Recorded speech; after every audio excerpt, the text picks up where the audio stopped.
Okay, so what we need to do is we actually need to draw this out. All right, so a couple of things we know about this particle. Number one, we know its mass. Mass is given to you in terms of grams. All right, so let's express it in terms of kilograms. Okay, what else? We also know the charge.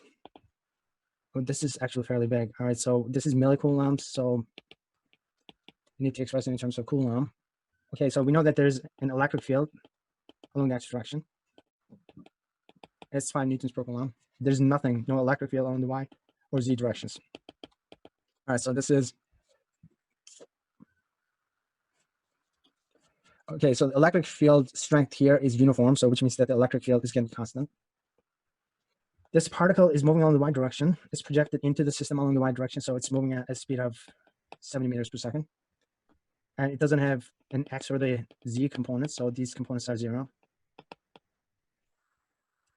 And so we want to know how fast this particle is moving 3 seconds later. So what is the speed of this particle?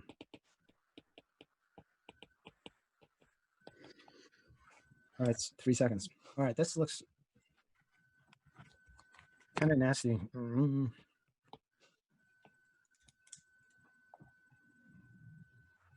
right, the way to do this sort of problem is you have to kind of draw things and then analyze it. So let me draw out my coordinate system first.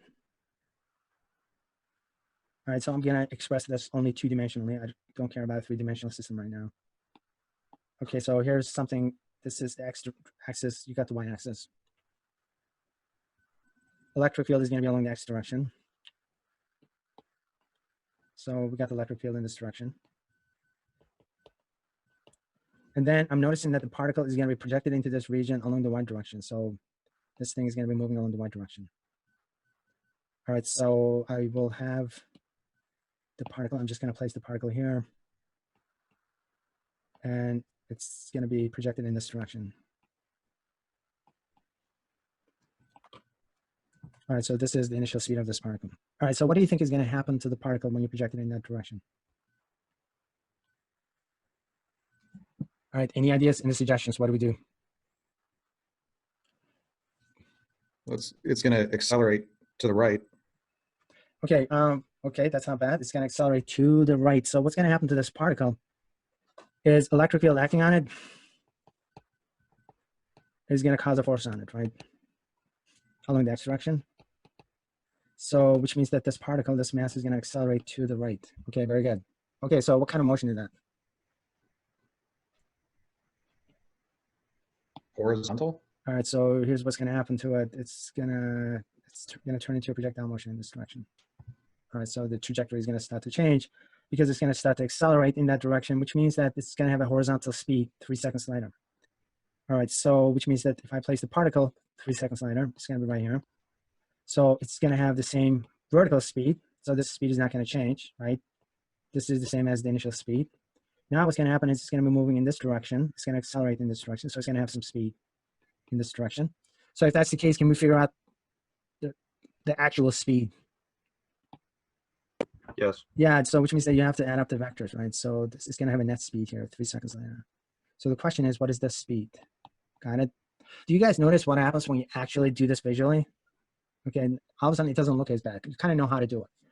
One way to attack these problems is just start out with an equation that has what you're looking for, whatever it is that you're solving in it. All right, so in this case, you're looking for the final speed. So come up with an equation that's going to have the final speed. In fact, here's the equation that has, here's the geometry that has the final speed in it. So that's the geometry that I'm going to use. So I'm just going to cheat at this point. I want to use this little thing to solve the problem. All right, so the easiest way to solve these problems, just make it visual if it's something that you can make visual. So here's what's happening 3 seconds later. All right, and I want to know what the final speed is. So that's my starting point. All right, so V in this case is going to be, all right, so you got the x component of the speed and you have the y component of the speed. So take the x component of the speed, which is this, square it, and then take the y component of the speed and square it. That's it. All right, so this is our final answer as is. So now let's fill in the gaps. All right, so what do we know? We know that the speed along the y direction is not going to change. All right, so this is not going to change because there's no force acting in that direction. So we know that is the same as the initial speed, so it's not going to change. All right, so we're good with that. All right, so the problem is this. Okay, so what do we do with that one? Okay, now we have to come up with an equation for that one. Oh, okay, now what do we do? What equation can we use for that? I need some suggestions because I'm stuck. All right, so we need an equation along the x direction. v0x plus at. Okay, say it again. Which one do you want to use? V equals v naught x plus a times c. Okay, so all of a sudden you're thinking, wait a minute, we got a bunch of equations that we can use. Once again, I noticed that you're focusing on the kinematics equations. All right, Yeah. so my question is always, why kinematics equations? Why are you guys using those equations? Because obviously you can use 3 equations. All right, that's one of the equations you can use. Here's the second one. And this is the third one, right? Okay, so I heard you say, you're saying that, hey, let's use this one. Okay, why do you want to use this one? Because we already know the initial velocity and the time, and we can figure out the acceleration. So that will give us the final velocity. Okay, I'm just gonna give you 5 points for everything that you said. The thing that I'm looking for is you should be saying I'm able to pick these equations because the assumption is that this is electric field is constant, right? If the electric field is constant, force is constant, so that gives you a constant acceleration. Okay, so only if the acceleration is constant, you can actually pick that equation, which is the correct equation to pick. All right, so very good. So if that's the case, all right, so if that's the case, let's use that one.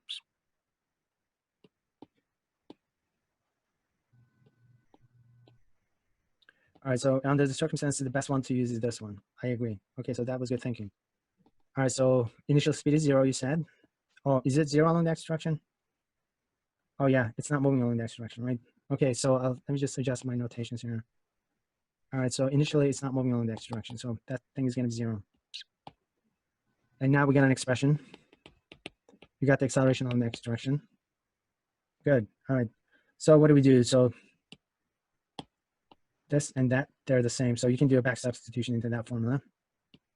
And then we are done. All right, so here's the final speed. It's gonna be the acceleration along x direction. You got your t, which is gonna be 3 seconds. Velocity along the y direction is the same as the velocity along the x direction. All right, so square both terms. That's it. All right. All right, let's check to see if we got everything that we need. All right, we're given a bunch of stuff, so let me grab these and check to see if we're done with the problem.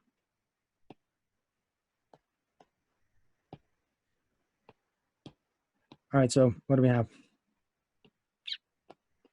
Okay, so we got the initial speed on the y direction, so this is good. We're good with that. We got the time, which is t, right there. But the acceleration is not given to us. It gets complicated. So which means that now we have to figure out the acceleration.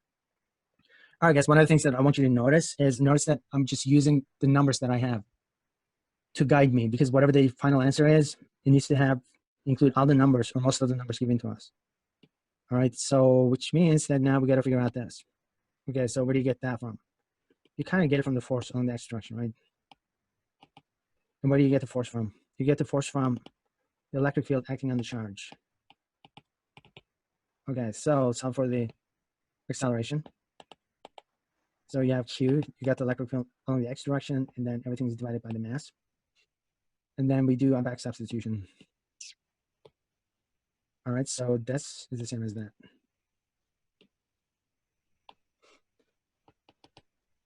All right, so you have the charge, you got the strength of the electric field, the T is given to you. You got your mass, and you have the initial speed.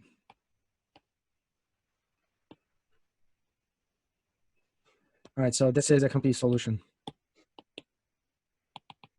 If I give you extra credit problem on the test, this is what I'm looking for usually. It's not the numbers. Can you actually use these little formulas to solve a problem? At the end, whatever it is that I give you for extra credit, it's not going to have any numbers for the most part, so it doesn't matter. All right, so can you actually analyze it and put together the mathematics of it? Because that's how you will do your engineering classes at the 300 or 400 levels anyway. So the last thing I want you to do is just plug the numbers in if you have to. All right, so now we got it. So you got an expression for mass, it's located here. You got an expression for the net charge, that's there. Strength of the electric field, the time is located here, and the initial speed. That's it. Okay, so that's how the problems are done. We got this positive charge, And let's have the electric field acting on it. Charge is positive. So the electric field acting on this charge is going to induce a force on it in the same direction. All right, so the charge is going to experience a force on it. So the electric field acting on this charge is going to induce a force on it. All right, so let's come up with an expression for the electric field.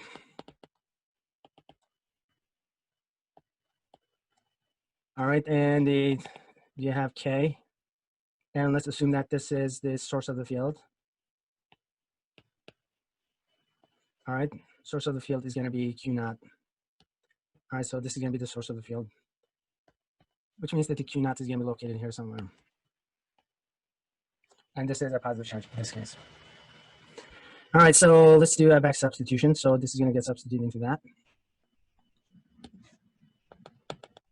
So what do we have? K, Q naught times Q divided by Q R squared. All right, so notice that these two cancel. And now we get an expression for the strength of the electric field. All right, so the strength of the electric field, in this case, is this. You got this positive charge. All right, in this case, this is Q naught. And this one is the radiator, so it's going to be radiating the electric field lines.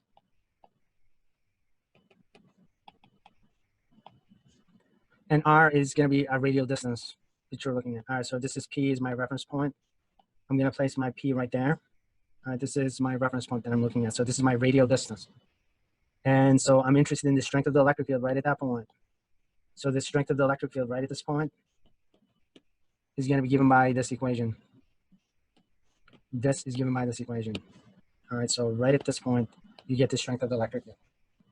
Guys, simply put, when you see this equation, it's going to give you the strength of the electric field of a point charge. All right, so this will give you the strength of the electric field of a point charge. So this equation, every time you see it, this is the strength of the electric field. This is the electrostatic force constant. This is the net charge. And this formula is going to give you the strength of the electric field at a radial distance away from the charge itself. Further away you get from the charge, weaker the field is going to become. Opposite is also true. Closer you get to the charge, stronger the field is going to be. All right.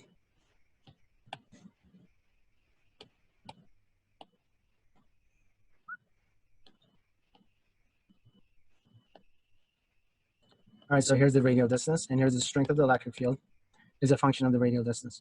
So, which means that the strength of the electric field is going to diminish. Inversely is the square of the distance. All right, so it starts to go to zero, and it starts to go to zero fairly fast. That's what it means. All right, so when do you use this formula? You use this formula.